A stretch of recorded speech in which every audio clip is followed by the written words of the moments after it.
3 months ago, I was rushed into emergency surgery after a car accident. My spleen had ruptured, one lung had collapsed, and it all happened at the same hospital where I work. St. Joseph Medical Center in Tacoma, Washington. In the ICU, I walk through every single night. The trauma surgeon told the team I had less than 2 hours. I survived. When I started to wake up in recovery, barely conscious, throat raw from the breathing tube, my parents walked into the room, not to ask if I was okay, not to hold my hand. They came to refuse the remaining $8,900 insurance wouldn't cover. I nodded, and I turned my face toward the wall. A moment later, the trauma surgeon stepped inside. My parents had no idea how closely my life was tied to his, and they had no idea that what he would uncover in the days that followed would unravel a truth my mother had buried for 29 years. But to understand how that night shattered everything, you need to know what happened the day before the crash. I became an ICU nurse because I wanted to save people, ironically. St. Joseph Medical Center, 32 ICU beds, night shift, 7 p.m. to 7 a.m., 12-hour stretches of codes, compressions, and conversations about life and death. When I started in 2019, I made $62,000 a year. After taxes, about $4,000 a month.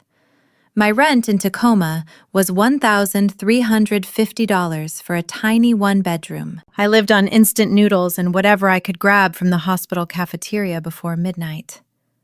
I didn't mind being broke. I minded being invisible. My first save was a 62-year-old man in cardiac arrest. I did chest compressions for 11 straight minutes while the team prepped the defibrillator. My arms were shaking. My lower back felt like it was on fire. But I didn't stop. He lived. At 4:12 in the morning, I called my mom from the hospital parking lot, crying from adrenaline and relief. She listened for maybe 10 seconds. "That's amazing, honey. I'm proud of you. Listen, can you Zelle Logan $200? His car payment's due tomorrow." Logan is my younger brother, 3 years younger. He's never held a job longer than 4 months. My mother calls him an entrepreneur. I call him unemployed. But the difference between us went far beyond vocabulary. When I struggled, I wasn't trying hard enough. When Logan struggled, he was finding his path. I remember Thanksgiving 2022 like it was yesterday. My mom was setting the table when Logan walked in, waving his phone. "Mom, look at my Instagram. Just got back from Miami. The beach was insane." Her entire face lit up. "Oh my goodness, sweetheart. Those pictures are gorgeous. When did you go?" "Last week. Needed a mental health reset." My father, Sean Kelly, looked up from the newspaper. His voice was cautious. "Miami? I thought you were apartment hunting." My mom snapped instantly. "Sean, mental health matters." I was sitting right there. 2 weeks earlier, I had sent her $1,200 for what she called an emergency dental procedure. She never mentioned the dental emergency again. She never mentioned Miami either. I didn't say anything. I never did. 6 months before that, Logan bought a $2,800 camera for his photography business. I sent $1,500 because Mom said he was finally taking initiative. That camera sat unopened in its box for half a year. When I gently asked how the business was going, my mother looked at me like I had insulted her. "Moira, you can't rush creativity." I started keeping a mental list of moments like that. The pattern was steady. Relentless. Even when I got my ICU position at St. Joseph Medical Center in Tacoma, one of the most competitive nursing roles in the area, my mother barely reacted. "It's just a job, Moira." 2 months later, Logan got hired at a coffee shop downtown. She bought a cake, posted on Facebook about how proud she was of her hard-working son. He quit after 2 weeks because the schedule didn't match his energy. No one threw him a farewell party for that. I kept telling myself he would grow up, that eventually Mom would see what I saw. Entitled, lazy, living off her praise and Dad's silence. But then came what I now call the spreadsheet years, and everything changed. It was a Tuesday in July 2019. I had just finished my first month in the ICU. My scrub still smelled like disinfectant. I was exhausted but proud. At 10 p.m., my phone rang. Mom. Moira, I don't know what we're going to do. Her voice was shaking. Real tears? I couldn't tell anymore. I sat up immediately. What happened? Is Dad okay? It's his pension. They cut it by 40%. We can't make the mortgage. We're going to lose the house. My heart dropped. When did this happen? Last week. Your father's too proud to ask for help. But Moira, we'll be homeless. I'm begging you.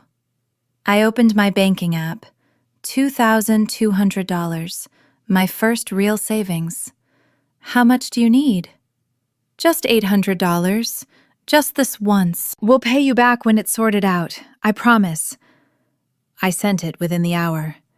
For the first time in years, I felt important. Needed. Like I mattered to them the way Logan always did. That feeling was intoxicating. It was also a lie. 2 years later, I saw my dad's bank statement on the kitchen counter. His pension had never been reduced. Not once. By then, I had already sent another $14,400. Mom called it helping family. I called it rent. $800 a month for 18 months. When I finally asked about repayment, she looked at me like I'd betrayed her.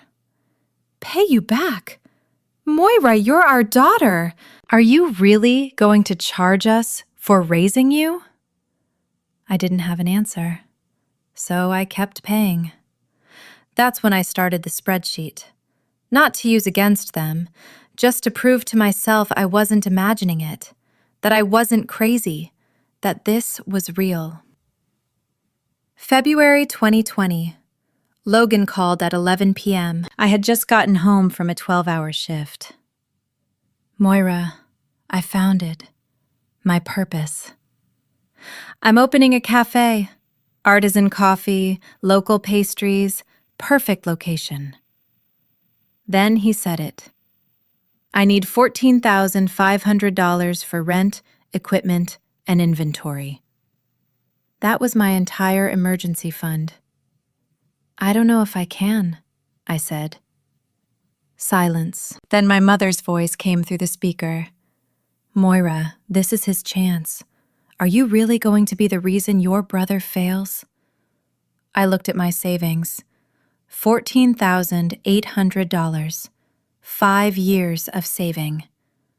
I sent the money the next morning. The cafe, Harbor and Grind, opened in April 2020. It closed in August. 4 months. He blamed timing, circumstances, but he barely showed up. The shop opened late. Customers stopped coming. When I asked about repayment, he laughed. The business failed. I don't have money. You know that. My mother was standing right there. She didn't correct him. She didn't suggest he get a job. She just said, "Sometimes investments don't work out." She didn't even acknowledge that I had just lost $14,500. She simply said, "These things happen in business, Moira. You wouldn't understand." But I did understand. I understood that I had been used. And I kept paying anyway, because some part of me still believed that if I gave enough, sacrificed enough, they would love me the way they loved Logan. Over the next 5 years, the requests never stopped. They just evolved. In 2021, my mother called crying about an emergency surgery. Female issues, she said. Private. Insurance wouldn't cover it. She needed $9,200.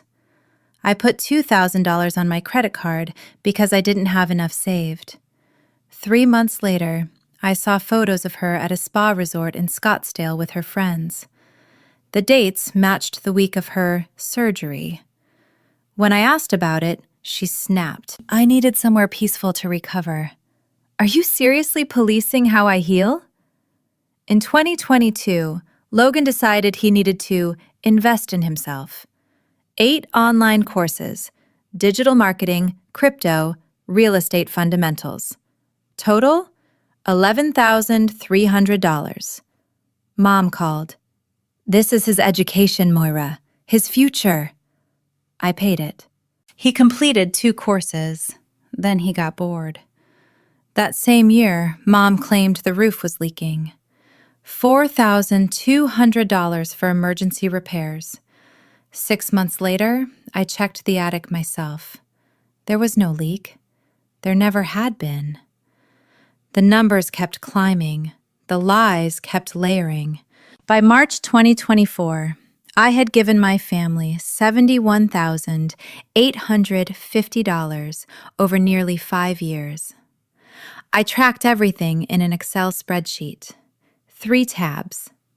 Tab 1, rent and bills, $14,400. Tab 2, Logan's dreams, $38,250. Tab 3, emergencies, $19,200. Every entry was color-coded. Red meant never repaid. That was most of it. Yellow meant the emergency was fake. Green meant they promised to repay, but never did. My spreadsheet looked like a Christmas tree, except I was the only one giving gifts. $71,850, almost an entire year of my salary. Meanwhile, my savings sat at $8,200. My credit card balance was $3,400. My retirement account, which should have been near $29,000 by then, barely held $6,800. I had handed them my future, and all they gave me was another request. In December 2023, something happened that I didn't tell anyone. Elias proposed. Dr. Elias Carter, trauma surgeon at St. Joseph. Brilliant, steady, the calmest person in any room. We met during a code at 3 a.m. He was composed while everyone else scrambled. On December 23rd, under the Christmas lights along Ruston Way overlooking Puget Sound, he got down on one knee. Moira Kelly, will you marry me? I couldn't even speak. I just nodded through tears. Of course I said yes. But when he asked when we should tell my family, when he said he wanted to meet my parents properly, I froze. Not yet, please. Just not yet. He didn't push. He trusted me. But I saw the confusion in his eyes. We had been together 2.5 years. He had never met them. I told him my family was complicated. The truth was more humiliating. I was terrified. Terrified my mother would calculate his salary. Terrified Logan would suddenly discover another opportunity. Terrified they would see Elias not as the man I loved, but as a funding source. Terrified they would take him from me the way they had taken everything else. So I kept him separate. On March 20th, late at night, I did something reckless. I posted in our family group chat. Hey, I got engaged.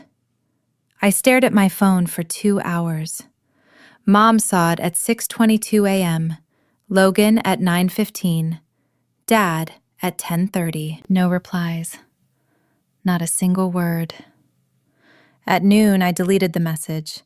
No one ever mentioned it. It was like it had never happened. 2 days later, after a double shift, I got in my car. I was so exhausted I could barely focus. Friday, March 22nd, 2024, 9:38 p.m. I was driving home from St. Joseph after a 16-hour shift, 7 a.m. to 11 p.m. We had lost a patient in a code, 2 brutal intubations, a family screaming at us because we couldn't save their father. My hands were shaking on the steering wheel. Interstate 5 southbound, just outside Tacoma. The road was dark, fog hanging low. I remember seeing headlights in the distance, coming toward me. Wrong side of the road. I remember thinking, absurdly calm, that truck is in my lane. I remember jerking the wheel to the right. I remember the impact. Metal shrieking, glass exploding. My car spinning violently, like a carnival ride out of control. And then, nothing. I don't remember the ambulance ride. I don't remember the paramedics cutting the doors off my car. I don't remember them intubating me on the shoulder of Interstate 5 while traffic was backed up for miles. I don't remember the stranger who held my hand and kept saying, "Stay with us. You're going to be okay." I don't remember any of it. But other people do. 10:04 p.m. I arrived at St. Joseph Medical Center in Tacoma, my hospital. They wheeled me into Trauma Bay 3, the same bay I had walked past hundreds of times on my way to the ICU. Now I was the unidentified patient on the gurney. A breathing tube forced down my throat, blood pooling internally. Dr. Priya Nair was the ER attending that night. She was reading off my vitals to the team when one of the nurses suddenly froze. "Wait." Avery Collins. Her voice cracked. "Oh my God, that's Moira." Dr. Nair leaned closer, studying my face beneath the blood. "The ICU nurse?" "Yes," Avery said. "Call trauma surgery, now." 10:18 p.m. Doctor. Elias Carter was paged. He was in the physician lounge 2 floors up, finishing documentation from an earlier case. The pager message was short. Trauma Bay 3, severe head trauma, internal bleeding, need you immediately. He ran. When Elias pushed through the trauma doors and glanced at the preliminary chart, the color drained from his face. Female, 29, motor vehicle collision, ruptured spleen, possible liver laceration. The resident was listing injuries rapidly, but Elias wasn't listening anymore. He had stepped closer to the bed. Avery had wiped the blood from my forehead. Elias stopped. "That's Moira." Dr. Nair turned. "You know her?" His voice was controlled, but barely. "She works here. I see you." He almost said more. He almost said, "She's my fiancée." For a few seconds, he just stood there, staring. Then instinct and training took over. "Prepo 2, I'm taking her upstairs myself. CT scan en route. Find her family immediately." While Elias scrubbed in for surgery, a nurse retrieved my phone from a police evidence bag. The screen was cracked, but it powered on. Emergency contact, Sean Kelly. They called at 10:25 p.m. The phone rang 4 times before he answered. "Hello? Mr. Kelly, this is St. Joseph Medical Center. Your daughter has been in a serious motor vehicle accident. She's in our emergency room." I imagine my father sitting upright in bed, fully awake in an instant. "What? Is she okay?" "She's alive, but she's critical. She requires emergency surgery. We need you and your wife to come to the hospital immediately." "We'll be there in 20 minutes. He woke my mother. "Hunani, wake up. Moira's been in an accident." "What? What time is it?" "It's an emergency. We have to go now." In the car, my father's hands were shaking on the steering wheel. My mother was on her phone, texting. "How bad do you think it is?" he asked. She didn't look up. Bad enough. They called us. My father called Logan. Your sister's been in an accident. Meet us at St. Joseph. There was a pause. Now? I'm in the middle of something. How long is this going to take? My father didn't answer. He hung up. They arrived at 10:45 p.m. 20 minutes. 20 minutes that would change everything. They were escorted to the ER family waiting room. My father paced back and forth, still wearing pajama pants under his jacket, his face gray with fear. My mother sat in a plastic chair, scrolling through her phone. 10:52 p.m. Elias walked into the waiting room. He was still wearing blood-stained scrubs from assessing me. Mr. and Mrs. Kelly. His voice was steady, professional, but his hands were trembling. My father rushed toward him. Yes, doctor! How is she? Elias looked at both of them. His voice was steady, clinical. Later, I would learn his hands were shaking. I'm Dr. Elias Carter, trauma surgery. Moira has severe head trauma and internal bleeding. I need to take her to the OR immediately. Without surgery in the next 30 minutes, she won't survive. My dad reached for the clipboard. Of course, whatever she needs. Where do I sign? That's when Madeline Brooks, the hospital financial counselor, stepped into the room. She had been called because I had no ID on me, no insurance card, nothing to verify coverage. Mr. and Mrs. Kelly, I'm so sorry to discuss this right now, Madeline said gently, but we need to address financial responsibility while Dr. Carter operates. My mother's tone sharpened instantly.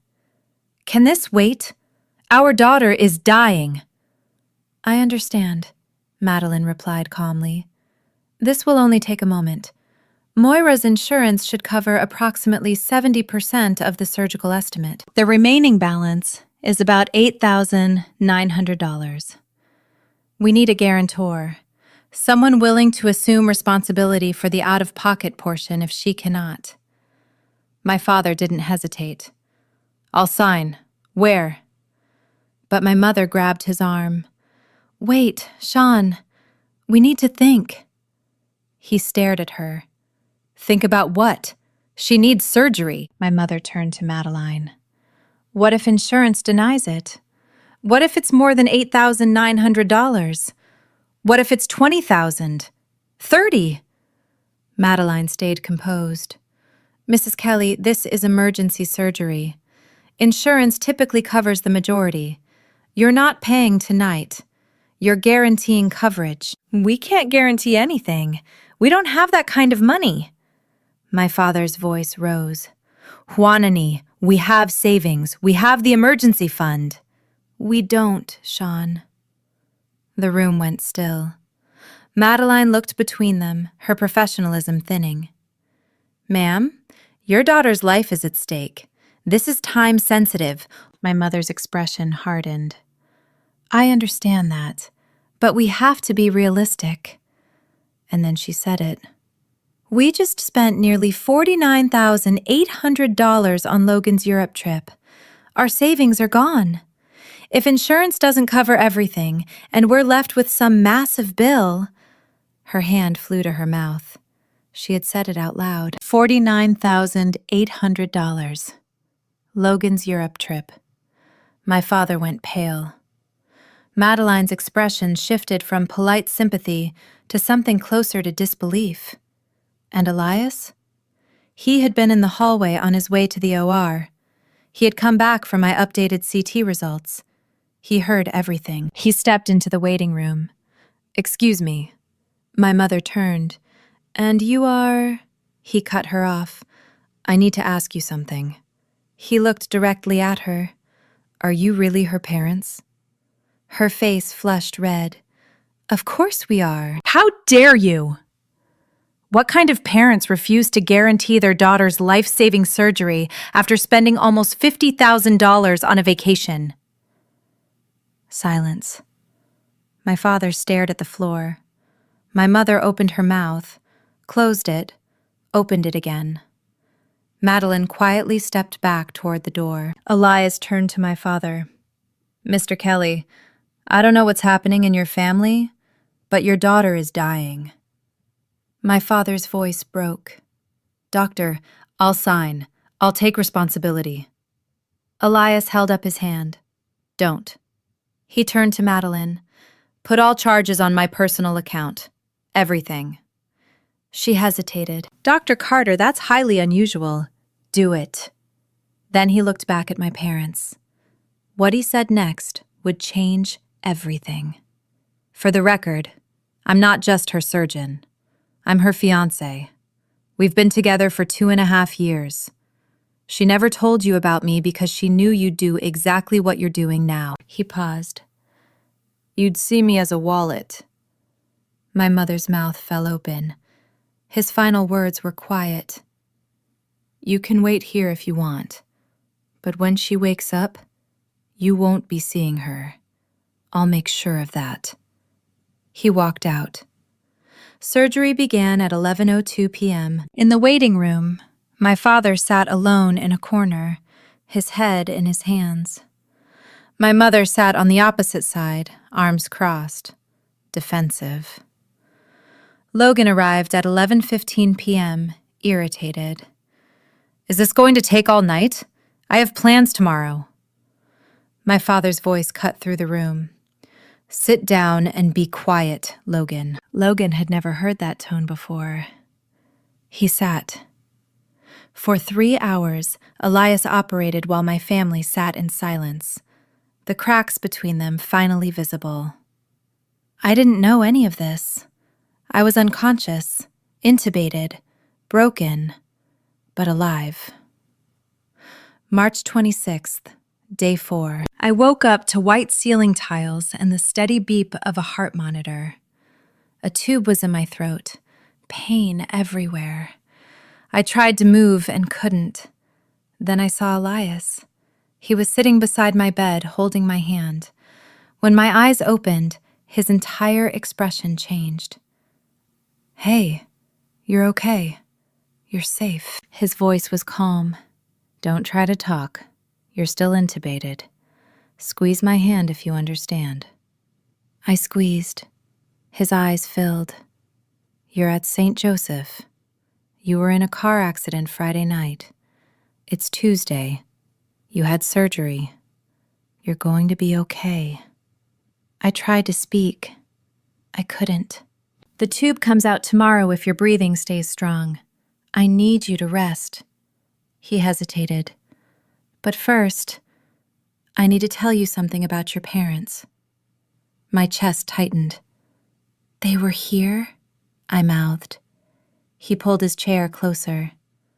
"They came. It didn't go well." Over the next 10 minutes, while I couldn't speak or sit up, he told me everything. About the financial counselor, about my mother refusing to sign, about the $49,800, about the question he asked. "I walked in," he said quietly, "and I asked them if they were really your parents." Even through the haze of pain medication, something cracked open inside me. "I told them I'm your fiancé," he continued.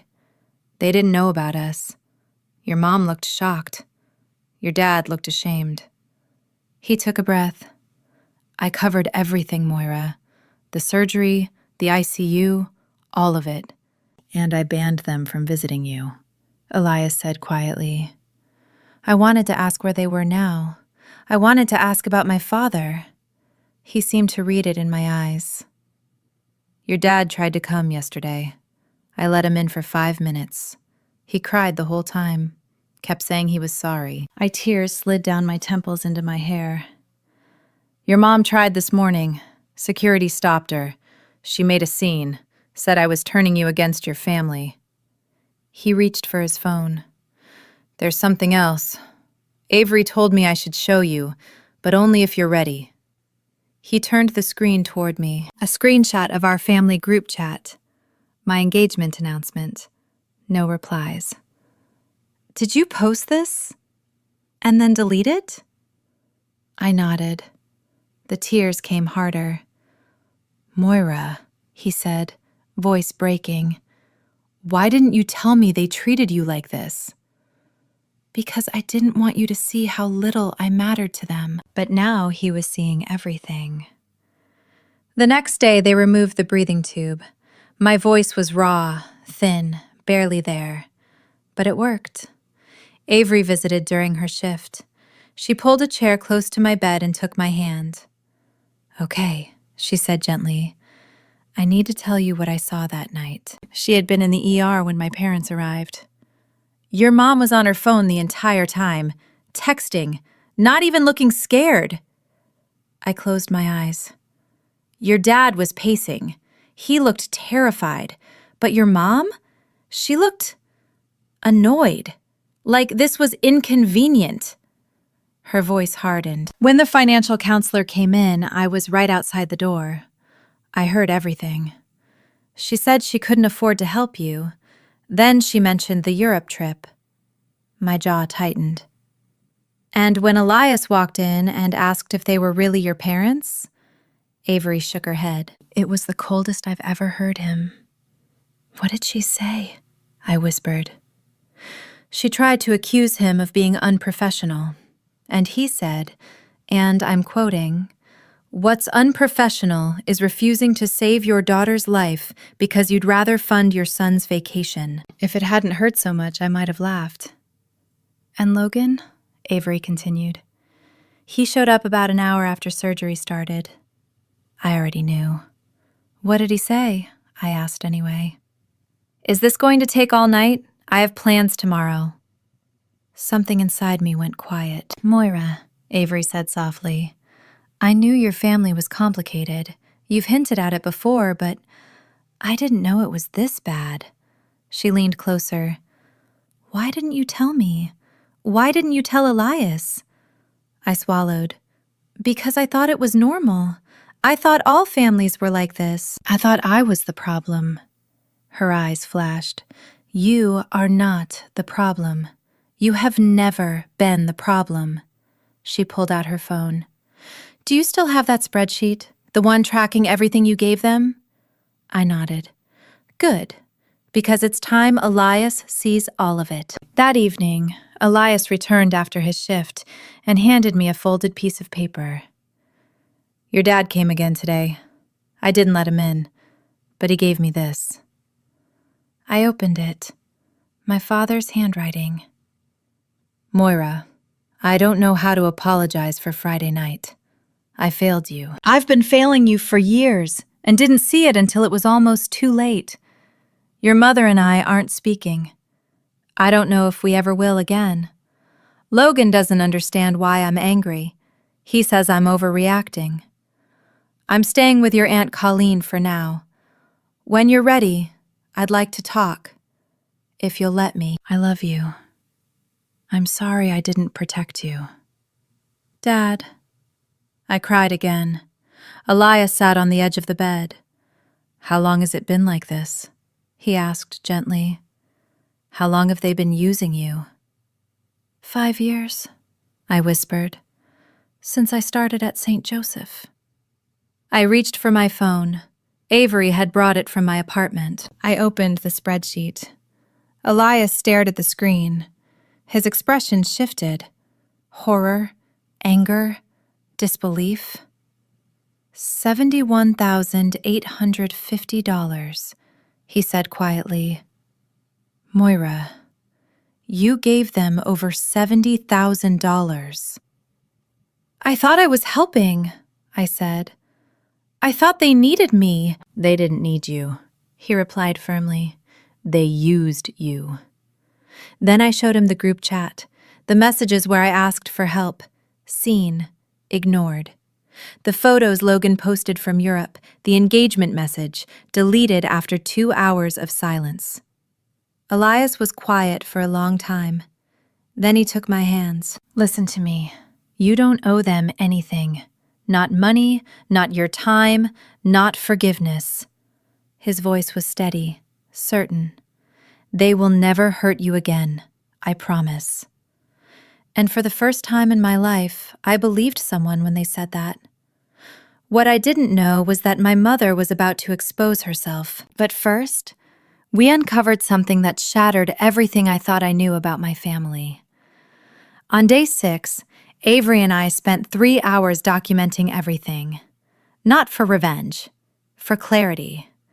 Venmo, Zelle, bank transfers, every transaction, every message, every lie. "You need this," Avery said. "Not for them, for you, so you know you're not crazy." We started with payment apps. 187 transfers to my mother, 143 to Logan. Total through apps alone, $52,100. The first transfer, July 2019. Rent. "Thanks, honey." The most recent, March 15th, 2024. Emergency. Need $300.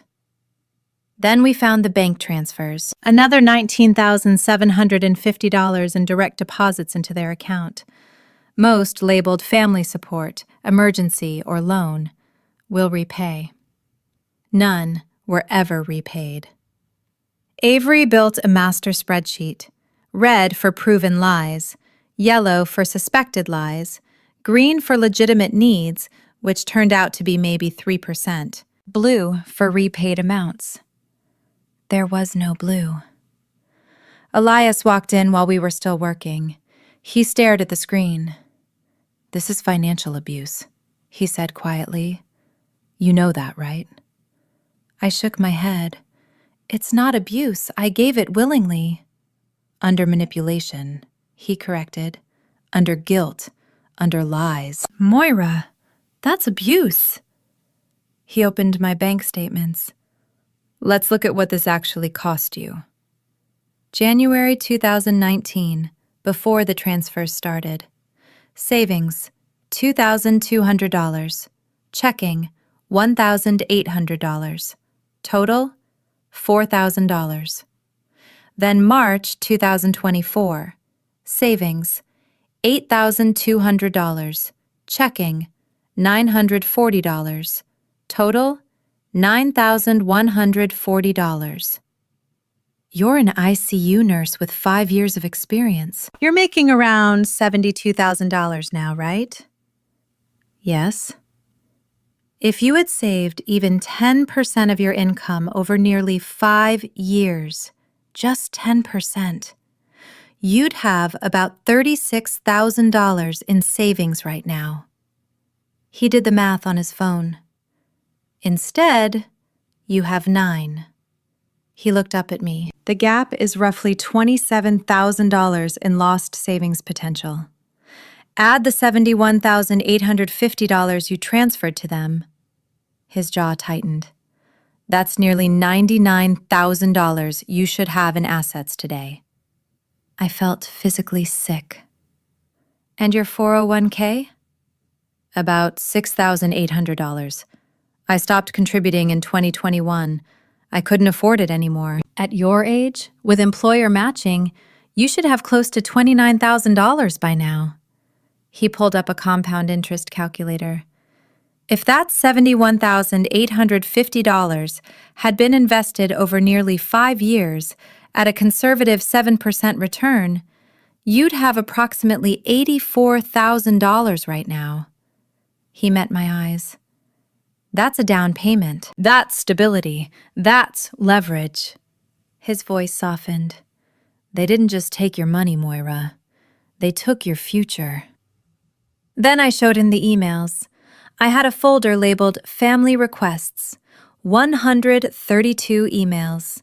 He read them quietly, his expression darkening. November 2023. Subject, urgent. Please read. Moira, I'm disappointed in you. Logan needs $2,000 for his certification, and you said you needed to think about it. After everything we've done for you, fed you, clothed you, kept a roof over your head for 18 years, you owe us. A good daughter doesn't hesitate. I expect the transfer by Friday, Mom. I sent the $2,000 on Thursday, February 2024, from Logan. Hey, Moira. I found an incredible startup accelerator in Rome. It could change everything. I need $5,000 for the deposit by tomorrow. Mom said you'd understand. You always show up for family. Don't let me down. I sent $5,000. 2,000 of it went on my credit card. Elias leaned back. Every single email follows the same formula, he said. Urgent deadline, guilt, obligation, comparison to Logan, attack your character. He looked at me carefully. This is textbook emotional manipulation. The email that finally broke something inside me came in early March. Moira, Logan is having the time of his life in Europe. He's learning so much and making incredible connections. Your father and I are so proud of him. By the way, we need $300 for groceries this week. Can you send it today?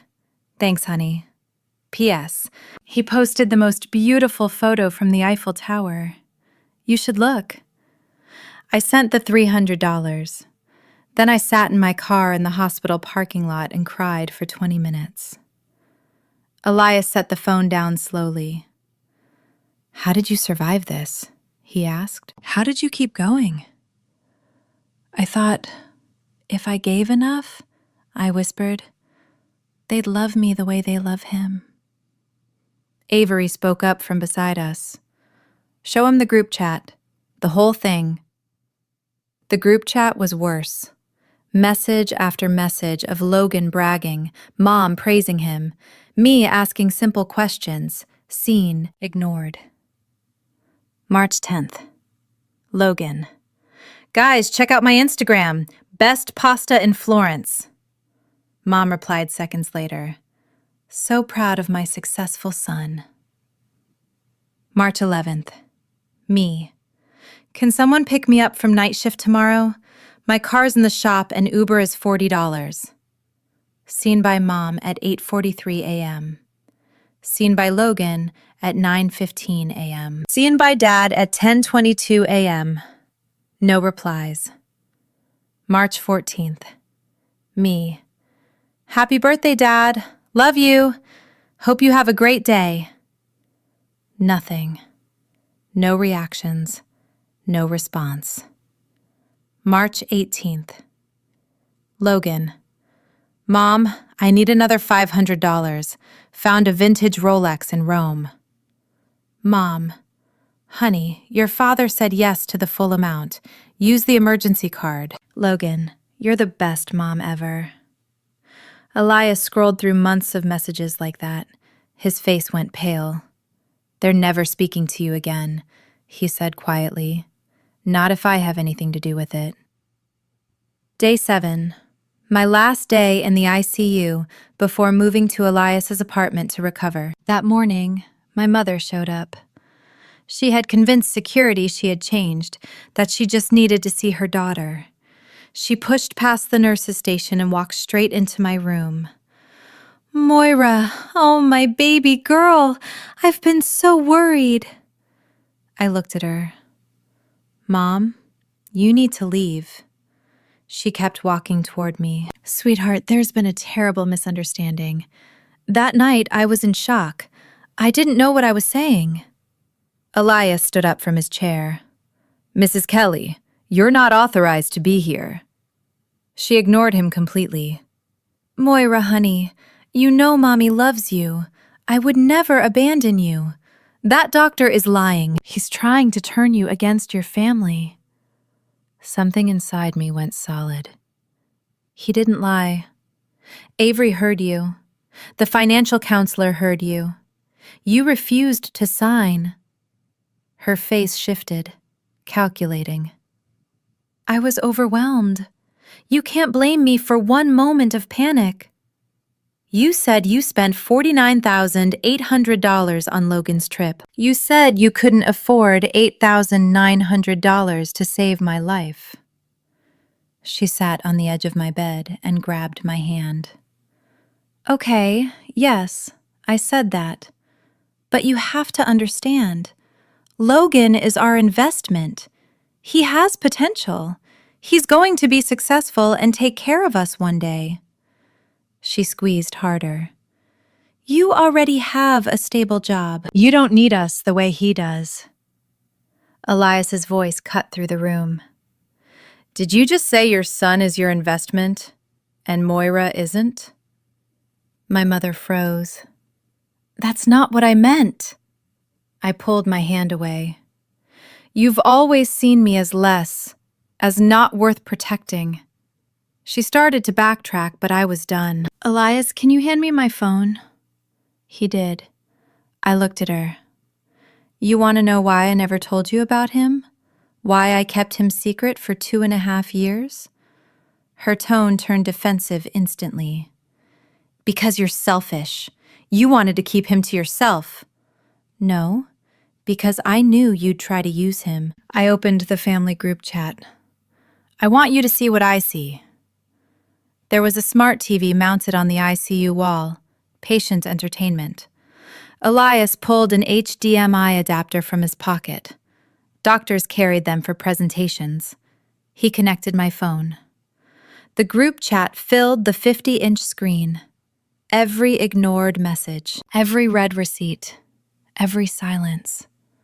My mother stared at it. Moira, what are you doing? I'm showing you what you did. She looked at the timestamps, the unanswered texts, the engagement announcement with 0 replies, her face drained of color. Then she stood up and walked out without saying a word. Avery had been standing at the doorway the entire time. She saw everything. After my mother left, Avery hugged me. You did good, she whispered. I nodded. That was the moment something shifted. I had proof. Spreadsheets, screenshots, bank records. But I wasn't going to use it. Not yet. Because 2 weeks later, my mother would expose herself. And this time, she would do it in front of 50 people. Day 11, April 2nd. I was at Elias's apartment recovering, getting stronger every day. My father called Elias's phone. Is it okay if I come by? I need to talk to Moira. Elias looked at me. I nodded. An hour later, my father stood in the doorway. He looked like he had aged a decade. He was holding flowers. Sunflowers, my favorite since I was little. May I come in? Yes. He set the flowers down carefully and sat across from me on the couch. Moira, I don't have words for what happened. I failed you. As a father, as a man, I failed you completely. Dad! He lifted a hand. No, let me finish. His voice trembled. I've been a coward for years. I watched your mother treat you like you were less than Logan. I watched her take from you over and over, and I stayed quiet. Tears ran down his face. That night at the hospital, when she refused to sign, I should have signed immediately. I should have stood up. Instead, I hesitated. He swallowed hard. I'm so sorry. I wanted to tell him it was okay. It wasn't. Dad, I said carefully, I need to ask you something. During surgery, did I need a blood transfusion? Elias, who had been standing in the kitchen, stepped closer. No, he said. You were stable. Why do you ask, Mr. Kelly? My father looked embarrassed. I should have offered. I'm O positive, universal donor. I've donated blood before. If she'd needed it... Elias went very still. Mr. Kelly, Moira is B positive. My father blinked. B? But O can donate to anyone. Yes, Elias said gently. But do you know your wife's blood type? Huanani. She's A positive. She mentioned it years ago when she donated at church. Elias sat down slowly. I need to tell you something. And I'm only saying this because it's medically relevant, and you deserve the truth." The room went quiet. Blood type inheritance follows strict genetic rules. If one parent is O positive and the other is A positive, their children can only be type O or type A. He paused. Never type B. He pulled up a chart on his phone. For a child to have B blood, at least one parent must carry the B allele. He looked directly at my father. There is no genetic combination where an O and an A parent produce a B child. Silence. My father's face went blank. "So, Moira, she's not biologically," Elias said softly. "You cannot be her father. I'm sorry." The words seemed to echo. I felt like the ground had dropped away. "Dad, I don't understand." He stood immediately, came to me, and knelt beside the couch. "Moira, listen to me." His voice was fierce. "I don't care whose blood runs in your veins. I don't care about genetics or biology." Tears streamed down his face. "I raised you. I taught you how to ride a bike. I was at every recital, every graduation, every moment that mattered." He squeezed my hands. "You are my daughter. You will always be my daughter." "Did you know?" I whispered. "All these years, did you know?" He shook his head. "I swear to you, I found out 30 seconds ago." Elias spoke quietly.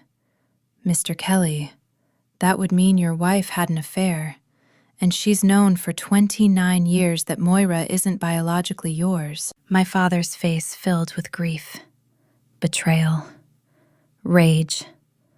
But when he looked at me, only love. "I need to go home," he said slowly. "I need the truth." He squeezed my hands again. "Biology doesn't make a father. Love does. And I love you." 3 days later, he called. "I found something." That evening, he came over with a thick manila folder.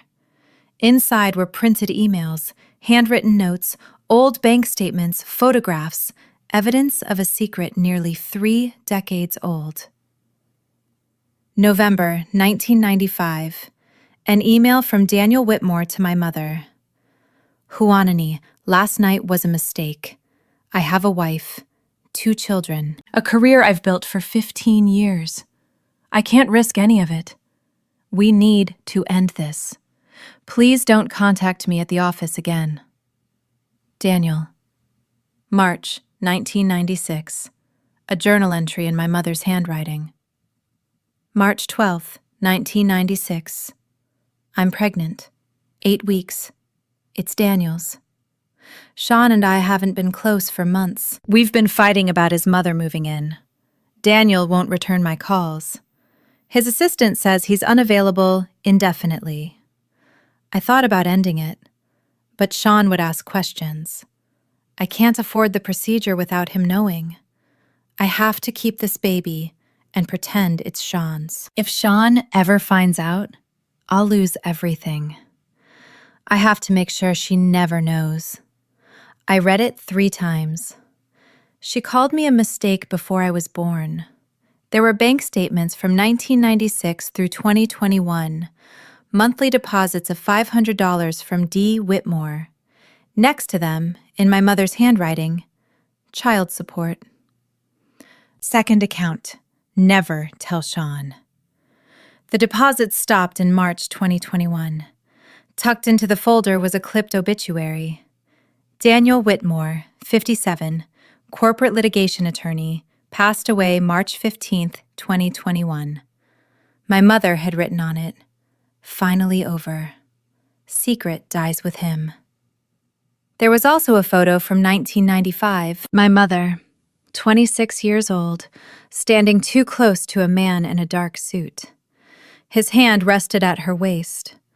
On the back, in her handwriting, "Morrison and Whitmore Holiday Party, December 1995. The night everything changed."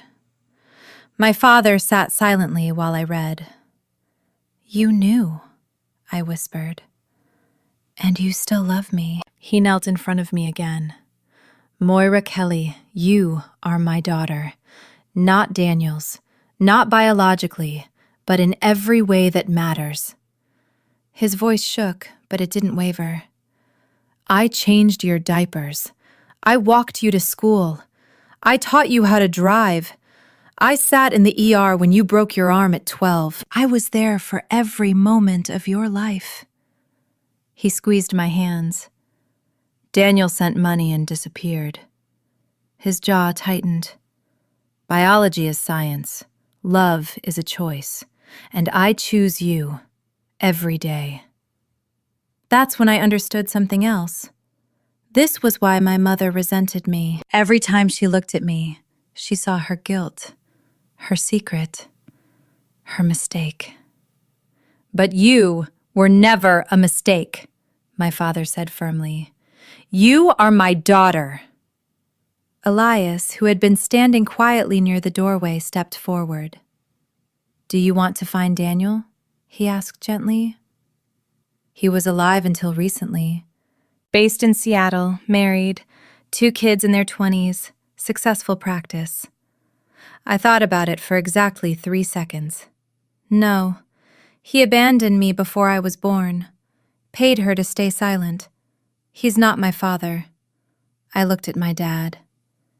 "You are." He broke down. So did I. Elias slipped out of the room to give us space. When I could finally speak again, I asked the question I'd been avoiding. "Are you going to divorce her?" "I already filed," he said. "Your Aunt Colleen is helping me with the paperwork." 2 days later, my mother destroyed herself. April 12th, 6:30 p.m. I wasn't there, but my father told me what happened. Logan was at the house opening mail when he pulled out a credit card statement. His face drained of color. "Mom." She walked in from the kitchen. "What?" "My credit card bill." "So pay it." "It's $13,400. She grabbed the statement. Gucci, Rome, $1,200. Louis Vuitton, Paris, $2,800. Cartier, Barcelona, $3,400. Vintage Rolex dealer, Rome, $3,200. Miscellaneous shopping, $2,800. "Logan," she snapped, "I told you that card was for emergencies." He fired back immediately. "Those were emergencies. I needed to look professional for networking. You can't network in cheap clothes." She checked the bank balance on her phone. $1,247. "We're broke," she said quietly. "Completely broke." He panicked. "What about savings?" "We spent it on your trip. We withdrew the 401k early and paid the penalty." "What about Dad?" "He left. Filed for divorce. He's not giving us anything." There was a pause. Then Logan said it. "What about Moira?" My mother's face hardened. "She's not answering my calls. She blocked me." "Email her. She can't block email." She hesitated. "I don't think she'll help.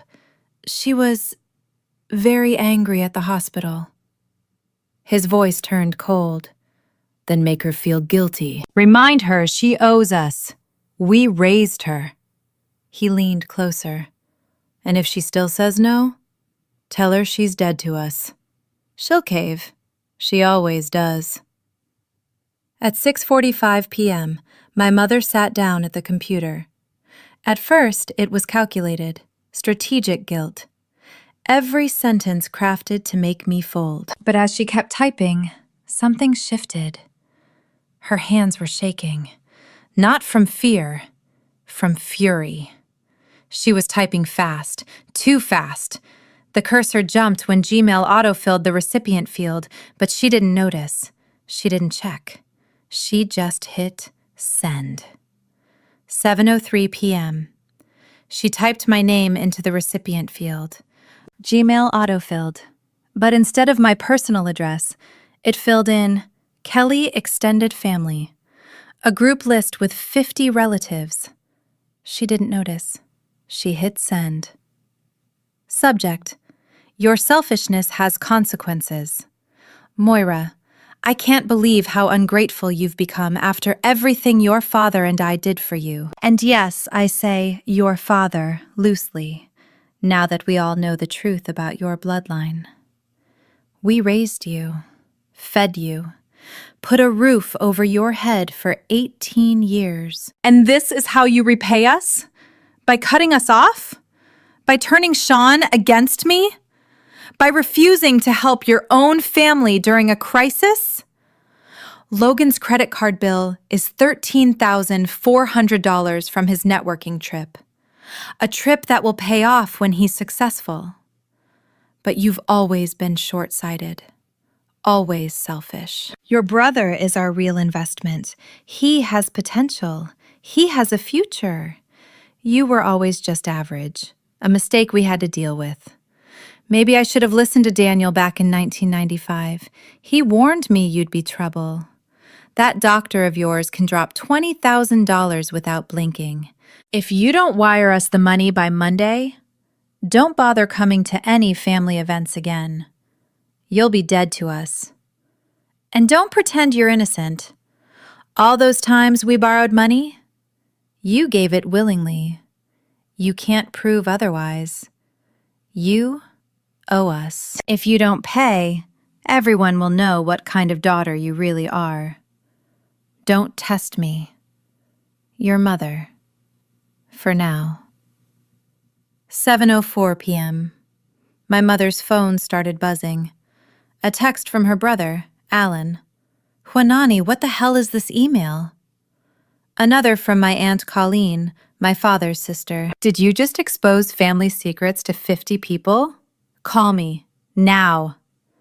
A message from cousin Rebecca. Did you really just call Moira a mistake? My mother stared at the screen, confused. Why is everyone texting me? How did they? She opened her sent folder. Kelly Extended Family, 50 recipients. Her face went completely white.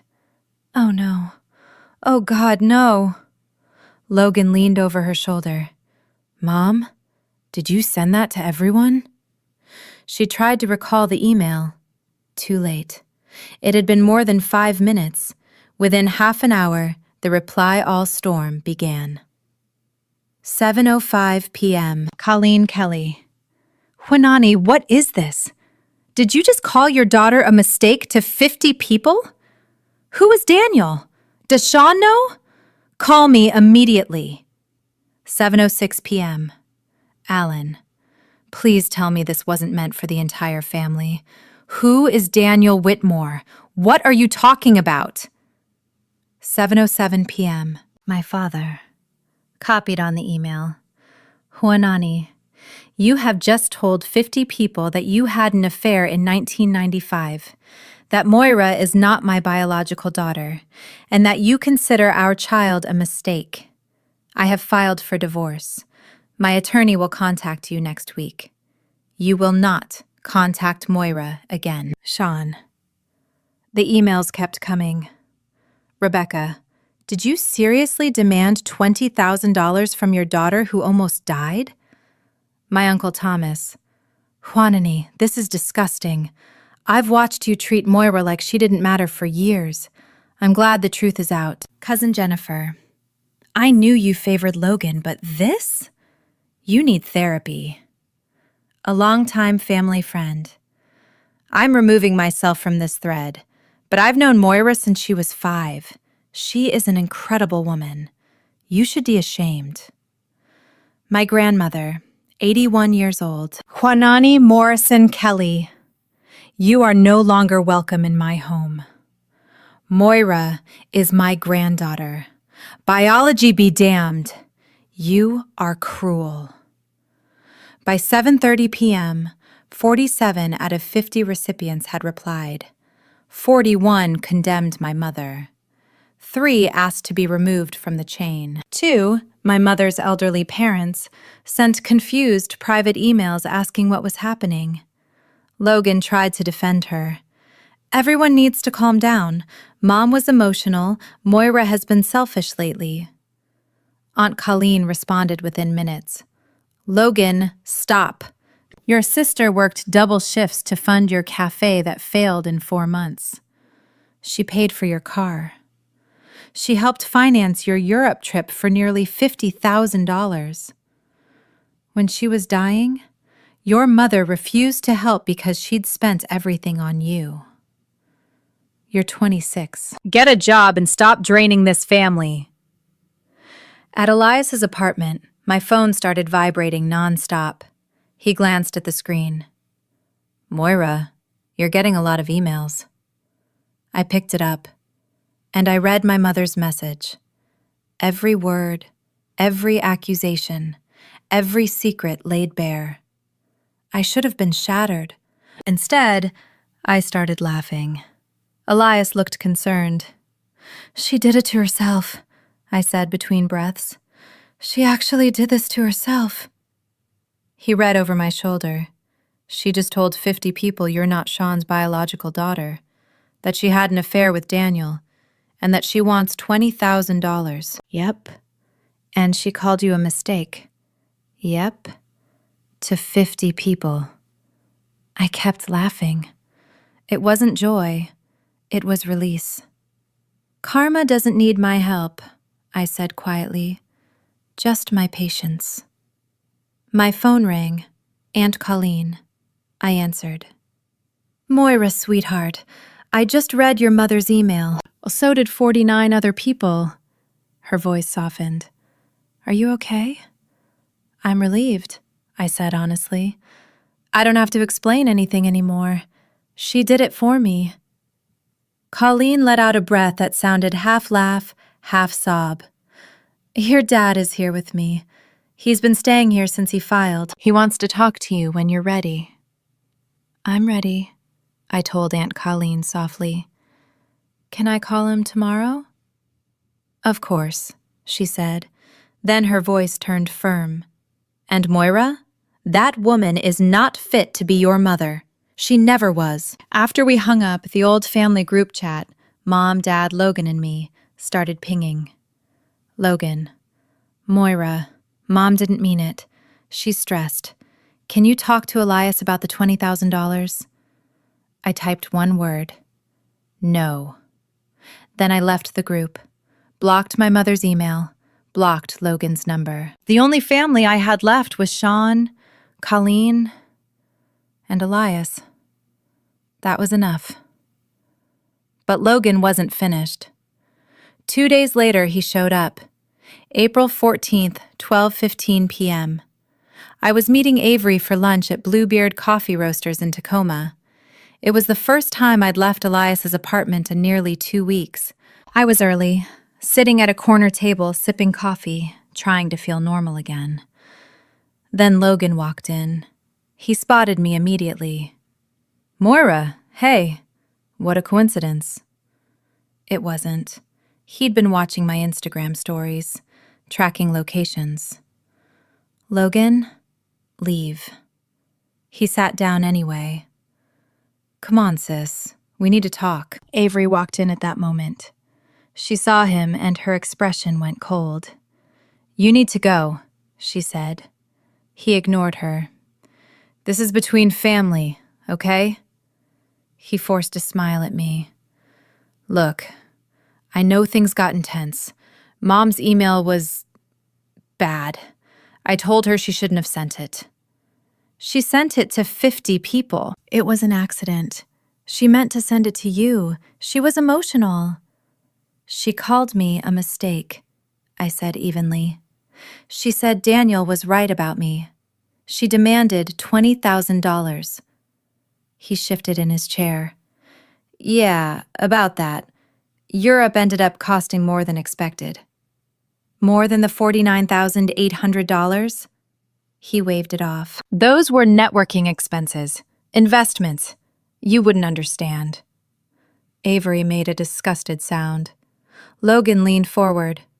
Here's the thing. Mom and I are in a tight spot. Since Elias is obviously loaded, maybe you could ask him for a loan. Just $20,000. We'll pay it back. I stared at him. You're serious? Dead serious. Family helps family. You've always been good at that. Something inside me snapped. Let me make sure I understand. You want me to ask my fiancé for $20,000 to cover your credit card bills from a vacation Mom funded with almost $50,000 while I was dying, and they refused to sign an $8,900 guarantor form. He bristled. Okay, when you say it like that, it sounds bad. Because it is bad. He scoffed. That's not fair. Mom was in shock that night. She mentioned your Europe trip in the same breath. That's different. How? He said it without hesitation. I'm the son. I'm supposed to carry on the family name, build wealth, take care of Mom when she's old. He looked at me like it was obvious. You're a nurse. You have a stable job. You don't need extra money like I do. Avery exploded. Did you just say she's just a nurse? She saves lives, he snapped at her. Stay out of it. This is family business. I stood up. We're done. He grabbed my wrist. Wait, you didn't answer. Are you going to ask Elias or not? And then, let go of her, now. Elias. He had come to surprise me for lunch. Perfect timing. Logan dropped my wrist and looked up at him, trying to recover his confidence. Oh, the doctor. Look, man, this is between me and my sister. Elias stepped between us. You need to leave. Logan stood, trying to square up to him. He couldn't. Stay out of it. We're just talking. I heard what you were talking about, Elias said calmly. You want $20,000 to pay off credit cards from a vacation you took while your sister was in surgery. Logan's confidence faltered. He turned back to me. See? This is what I mean. You're letting him control you. The old Moira would have helped. But now you're being what? I asked. Selfish. Ungrateful. Mom was right about you. I looked at him. You know what, Logan? Forget the $20,000. Logan snapped. But don't come crawling back when you need us. When your perfect doctor life falls apart. Sean is my family, I said. His face twisted. He's not even your real dad. Mom told me about Daniel, about the affair. You're not even a real Kelly. I didn't think. I slapped him. Hard. The cafe went silent. I had never hit anyone in my 29 years of life, but those words, my hand was shaking. Don't you dare, I said, my voice steady despite it. Sean is more of a father than any biological donor could ever be. He chose me. You chose to use me. Logan stared at me, stunned, his hand on his cheek. You hit me. That's assault. I could press charges. Elias pulled out his phone calmly. Go ahead. I have a dozen witnesses who just watched you grab her wrist first. That's battery. Try it. A barista nodded from behind the counter. Someone at another table raised their phone. I got it on video. Logan backed toward the door. You're both insane. Mom was right. You're selfish, ungrateful. You'll regret this. Elias didn't raise his voice. Security is 30 seconds away. Leave. Logan left, still shouting. Don't come crawling back when you need us. You'll need us someday. I called after him, loud enough for him to hear. I won't.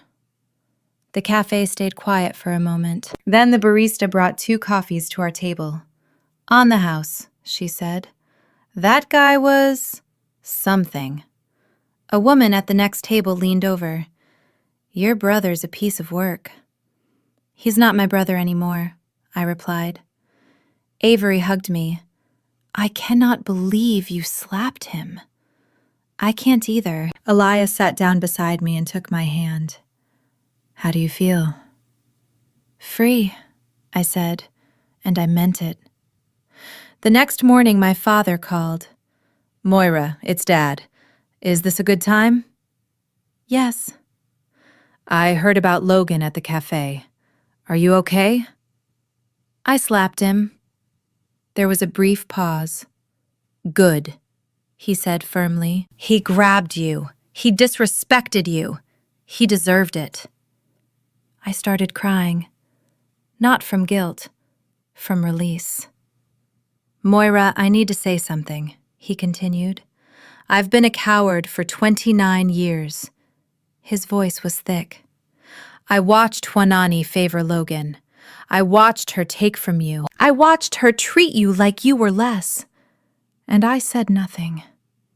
He took a breath.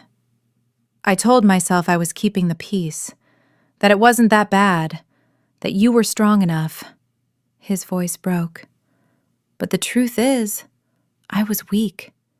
I chose silence over protecting you. Dad, when you were in that hospital and she refused to sign, I should have signed immediately. I should have thrown her out. Instead, I hesitated. I failed you when you needed me most. Can you forgive me? You're the one who chose me, I said. You're the one who filed for divorce. You're the one who showed up. You didn't fail me. You saved me. I could hear him crying. I'm divorcing your mother. The paperwork is filed. I'm staying with Colleen until I find an apartment. I know I can't undo 29 years, but I'd like to try. I'd like to be the father you deserved. I'd like that too. 3 hours later, my phone rang from an unknown number. I answered before I thought about it. Moira, please don't hang up. I recognized her voice instantly. I'm sorry, for the email, for everything. I was stressed. I wasn't thinking. You called me a mistake. In writing. To 50 people. I didn't mean it. You're not a mistake. I was angry. Her tone shifted. Moira, I'm your mother. You can't just cut me off. Family is family. Sean is family. You're being influenced by that man. He has a name, and he's the reason I'm alive. Silence. Then one last attempt. If you do this, if you cut me off, you'll regret it. You'll need me someday. I thought about March 22nd, the hospital hallway, the guarantor form, the spreadsheet. I needed you on March 22nd, I said calmly. You chose Logan's credit card over my life.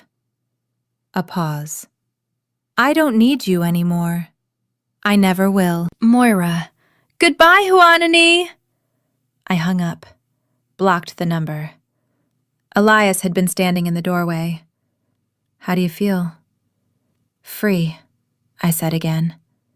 And this time, I believed it completely. May 15th, 2 months after the accident. My father texted, Would you have lunch with me? Just the two of us? Your choice of restaurant. I picked Mamma Mia's Italian, my favorite since childhood. He arrived 15 minutes early, with sunflowers. When I walked into Mamma Mia's, my father stood immediately. Moira, I hugged him. Hi, Dad. We sat down. We didn't talk about Juanani. We didn't talk about Logan. We talked about us. Tell me about Elias, he said. How you met, why you love him. Tell me about the ICU, your patients, your life, the parts I missed because I wasn't paying attention. So I told him about the first time Elias and I spoke, a cardiac arrest at 3 a.m, the way he stayed calm while everyone else panicked. About the family who hugged me after we saved their father.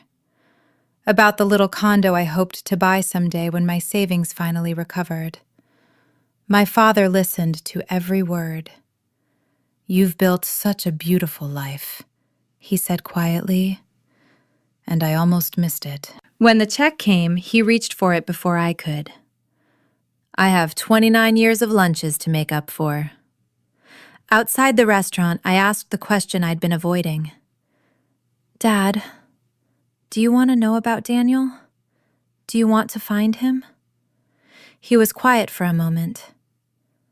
"I looked him up," he admitted. "Daniel Whitmore, corporate attorney in Seattle, still married, 2 grown kids, successful practice. He doesn't know you exist. Huanani never told him she kept the pregnancy." Something tightened in my chest. "Do you think he deserves to know?" My father's voice was steady. "I think he made his choice in 1995, when he stopped returning her calls. He chose his life over you, before you were even born." "I don't want to meet him," I said.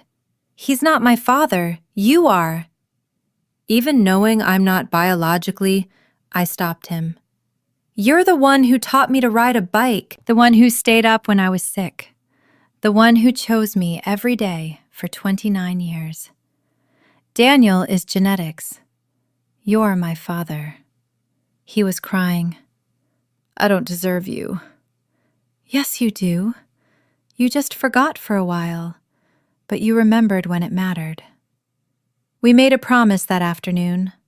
No more looking back. "Forward," he said. "Together," I answered. Then I told him about the wedding. "Elias and I are getting married, June 15th. His face lit up. "I'd be honored," I continued carefully, "if you'd walk me down the aisle." He couldn't speak. He just nodded and cried. The wedding was simple and intimate. The Sentinel Hotel in downtown Portland. 40 guests. Sean, Aunt Colleen and her family, my uncles, Elias's parents, Avery, my ICU team. Huanani and Logan were not invited. She texted my father, "You're going to let our daughter get married without her mother? This is unforgivable." He replied, "She is my daughter. You made it clear she was a mistake you regretted. You don't get to attend her celebration." I asked Aunt Colleen to go dress shopping with me. "I'm honored," she said. "Are you sure you don't want—" "I'm sure. You've been more of a mother in 2 months than Huanani was in 29 years. I found the dress on the 3rd try. Simple, elegant, off-white lace. Colleen cried when she saw me. "You're beautiful." "I wish my mom were here," I said softly. She looked confused. Then I smiled. "I meant you." She broke down completely. At the rehearsal dinner, my father gave a toast. 29 years ago, a baby came into my life. I didn't know then that biology would one day try to tell me she wasn't mine. He looked at me. "But I know what matters now. Love is a choice. And I choose Moira every single day." He raised his glass. "Elias, you are marrying the strongest woman I know. Take care of her. Welcome to our family." Everyone stood, glasses lifted. Huanani and Logan weren't there to see it. June 15th, 2024, the Sentinel Hotel. The music began, canon in D. Everyone stood. My father offered his arm. "Ready?" "More than ready." We walked slowly down the aisle. His hand covered mine. "Moira," he whispered, "this is the proudest moment of my life." I was already crying. "Not because you're getting married," he continued, "but because, despite everything, you became this incredible woman, and I get to be your father." With every step, he murmured, "You are loved. You are worthy. You are my daughter." At the altar, the officiant asked, "Who gives this woman to be married?" My father's voice was strong and clear. "I do, with pride and joy." He kissed my forehead, shook Elias's hand. "Take care of my daughter." "Always," Elias said. My father took his seat in the front row beside Aunt Colleen, both of them crying. There was an empty space where my mother should have been. I didn't miss her. The ceremony was beautiful, but the moment I will remember forever happened at the reception. The father-daughter dance. My Girl by The Temptations. My dad led me onto the dance floor, his hands slightly unsteady. "I haven't danced in 20 years, he admitted. "You're doing great," I smiled. As we swayed, he gave a nervous laugh. "I practiced this week, in Colleen's living room, watching YouTube." I laughed. "You did not." I wanted to get it right. We moved in quiet rhythm for a few seconds. Then he said softly, "Moira, I need to tell you something about your mother." "Dad, not tonight." "Just this, then never again." He took a breath. "The divorce will be final next month. She's not contesting it. Logan moved to Arizona with her sister. He's still Logan." I nodded. "She asked me to tell you she's sorry, that she wants to talk." I looked up at him. "What did you say?" I told her no, that you've moved forward, that she lost her chance. "Thank you." His voice broke. "I love you. Not because of blood, not out of obligation. I love you because you're you. For 29 years, you've been the best thing in my life." He swallowed hard. "I'm sorry it took almost losing you for me to say it out loud." "Dad," I whispered, "you saved me." He looked confused. "When you chose me over her secret, when you chose truth over comfort, you gave me permission to choose myself. That saved me." He blinked back tears. "You're my hero."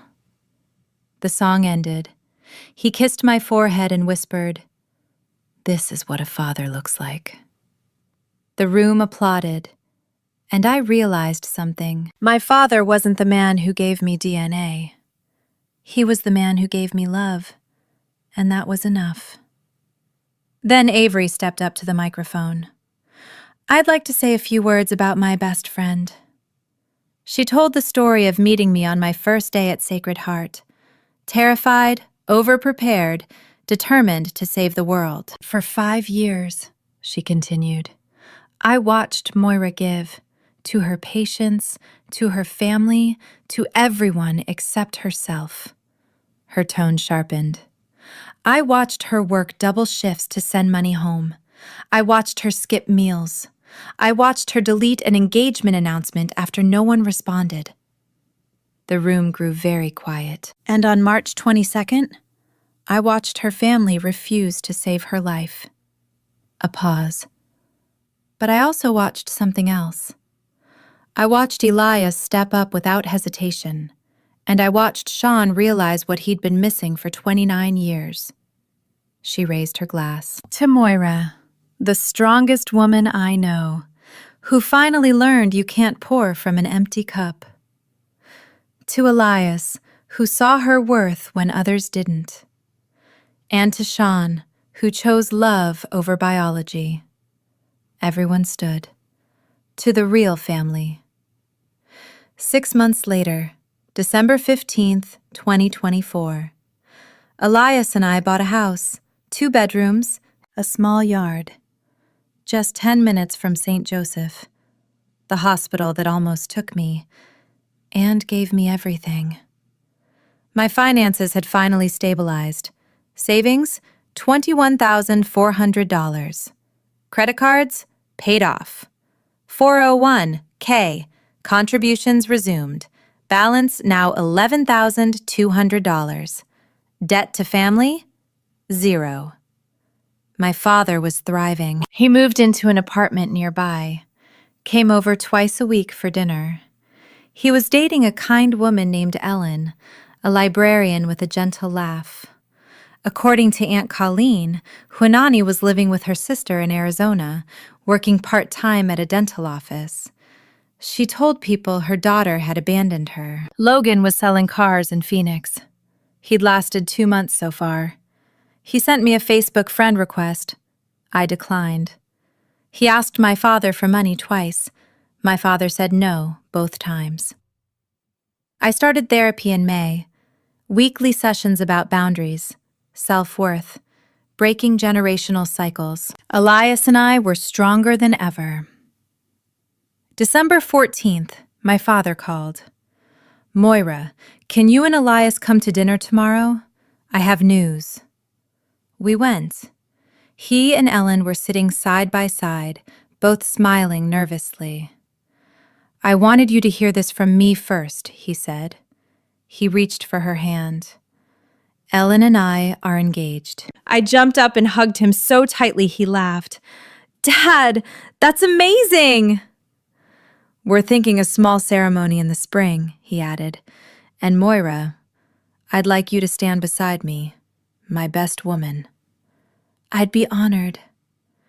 Ellen stepped forward and hugged me. Your father talks about you constantly, she said. About how proud he is? He does? I teased. Every day, my father replied without hesitation. You're my daughter, my real daughter. Biology be damned. I looked at him, happier than I'd seen him in decades. I looked at Elias, the man who saved my life in more ways than one. My phone buzzed, a text from Avery. Coffee tomorrow, my treat. 0 family drama allowed. And I realized something. I lost a mother who never loved me. I lost a brother who only used me. But I gained a father who chose me, a husband who protected me, a family who celebrates me. If there's one thing my story taught me, it's this. Love is not something you earn by exhausting yourself. For years, I believed that if I gave enough money, enough time, enough pieces of myself, I would finally be enough for the people who were supposed to love me. I thought sacrifice guaranteed acceptance. I thought silence kept peace. I thought endurance made me strong. But real love doesn't require you to bleed to prove your worth. Real love shows up. It signs the form. It tells the truth.